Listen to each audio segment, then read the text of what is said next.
1. When mentoring new staff on low-income housing tax credit (LIHTC) compliance, which method best applies adult learning principles? A. Reading compliance manuals aloud to them. B. Providing real-world case studies for interactive problem solving. C. Assigning silent independent textbook study. D. Relying exclusively on memorization of federal statutes. 2. A compliance officer is designing a training curriculum for housing credit professionals. To ensure effectiveness, the curriculum should primarily A. Emphasize repetitive drills without context. B. Integrate evaluation methods with applied case scenarios. C. Focus only on state-specific legal codes. D. Deliver regulations verbatim with no learner interaction. 3. When evaluating tenant files during an audit, which skill reflects regulatory compliance competency for the housing credit certified professional? A. Identifying incomplete third-party verifications. B. Noting the font style in applications. C. Reviewing staff attendance logs. D. Counting the number of office computers. 4. A mentor guiding a junior compliance specialist in error detection should encourage A. Independent analysis before correction feedback. B. Blindly copying corrections without review. C. Memorization of past audits with no discussion. D. Ignoring minor discrepancies. 5. In adult learning, immediate application is critical. Which training method aligns best with this principle for housing credit compliance? A. Mock tenant interviews to validate income certification. B. Long lectures on unrelated housing history. C. Weekly vocabulary quizzes on definitions. D. Passive listening to recorded regulations. 6. When developing evaluation tools for compliance training, the most effective design is A. Multiple choice quizzes with irrelevant content. B. File review simulations with real documentation errors. C. Oral recitation of regulatory codes. D. Memorization contests. 7. Which communication technique best supports mentoring in housing credit compliance? A. Asking open-ended questions to assess reasoning. B. Delivering one-way lectures without feedback. C. Withholding explanations until final exams. D. Limiting interaction to email instructions.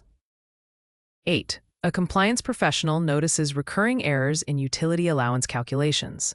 To foster adult learning in staff, the trainer should A. Provide corrective examples tied to real tenant scenarios.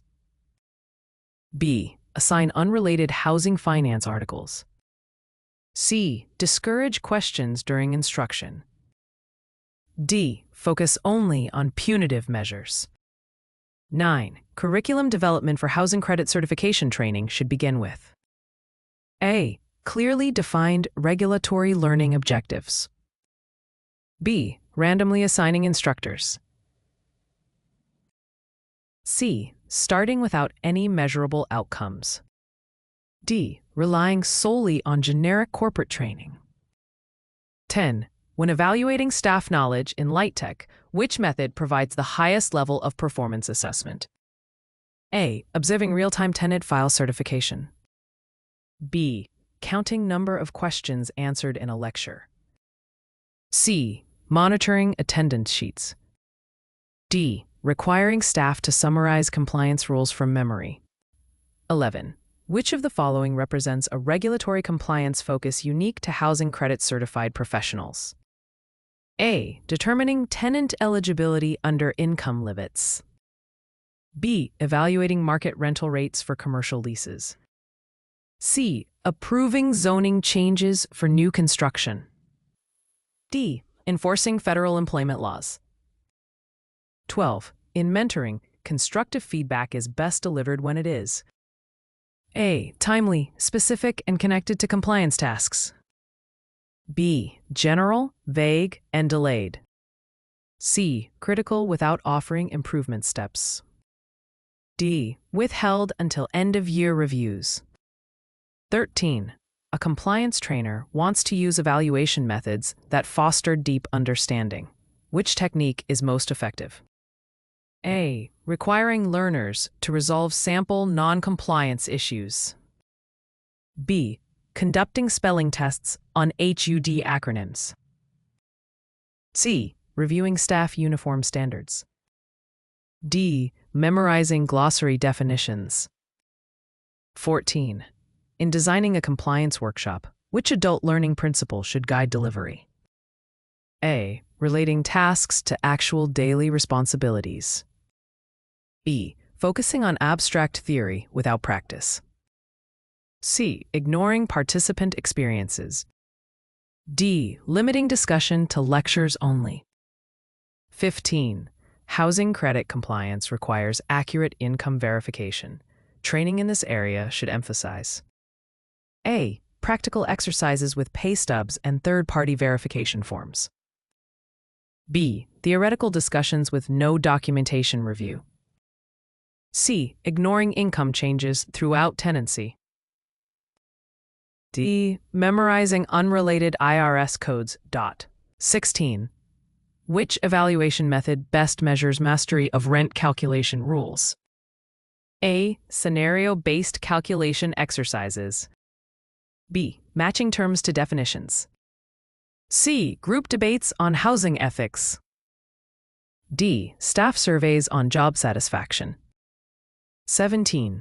When communicating regulatory updates, a compliance mentor should A. Use plain language with concrete examples. B. Speak exclusively in legal jargon. C. Provide updates without context. D. Avoid interactive dialogue. 18. Curriculum for housing credit training should balance A. Federal compliance standards and state-specific requirements. B. Social events and unrelated business content. C. Marketing strategies and sales goals. D. Irrelevant workplace safety drills. 19. The most effective mentoring technique in complex LIHTC casework is A. Modeling file reviews and guiding reflective practice. B. Assigning tasks without explanation. C. Avoiding direct engagement. D. Allowing errors to accumulate unchecked. 20. During an evaluation of compliance training, which measure demonstrates effectiveness? A. Reduction in audit findings over time. B. Increase in staff coffee breaks. C. Growth in marketing campaigns. Expansion of office square footage. 21. An adult learner struggling with tenant eligibility calculations benefits most from A. Immediate corrective feedback with hands-on practice. B. Assignments unrelated to housing finance. C. Delayed correction until the annual exam. D. Repetition of theoretical lectures. 22. In housing credit compliance communication, clarity is vital. Which example best demonstrates clarity? A. Rent must not exceed 30% of maximum allowable income. Here's a worksheet. The rules are complex. Figure it out yourself. C. Maybe the rent is fine depending on interpretation. D. Compliance is important. Just remember that. 23. The foundation of a housing credit compliance curriculum is A. Tax Code, Section 42 requirements. B. Local political campaign platforms. C. General financial accounting rules. D. OSHA workplace safety standards.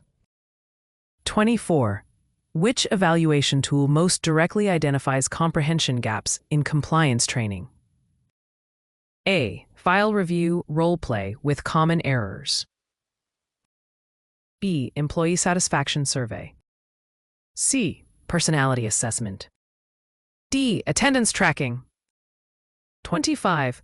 A mentor can encourage reflective learning in housing credit compliance by A. Asking mentees to explain how they resolved file discrepancies. B. Limiting feedback to yes-no answers. C. Avoiding follow-up discussions. D. Withholding context for errors. 26.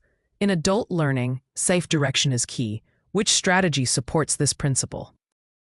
Allowing learners to research real compliance challenges. B. Providing only dictated notes to memorize.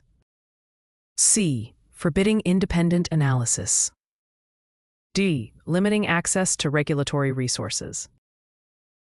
27. When training staff on regulatory deadlines, the most effective evaluation is A. Time-based case study simulations. B. Random vocabulary quizzes. C. Group icebreaker activities. D. End-of-year reflection essays. 28. In housing credit compliance, accurate record-keeping is essential. Curriculum development should ensure A. Learners practice maintaining tenant files correctly. B. Staff memorize agency mission statements. C. Courses focus only on leadership theories. D. No file handling exercises are included. 29. An effective mentoring approach for housing credit professionals is A. Pairing less experienced staff with senior auditors during monitoring visits. B. Requiring mentees to work without supervision. C. Withholding best practices. D. Avoiding practical engagement. 30. Evaluation of staff understanding in light of compliance is most effective when A. Assessments simulate real monitoring visits. B. Tests consist of random trivia questions. C.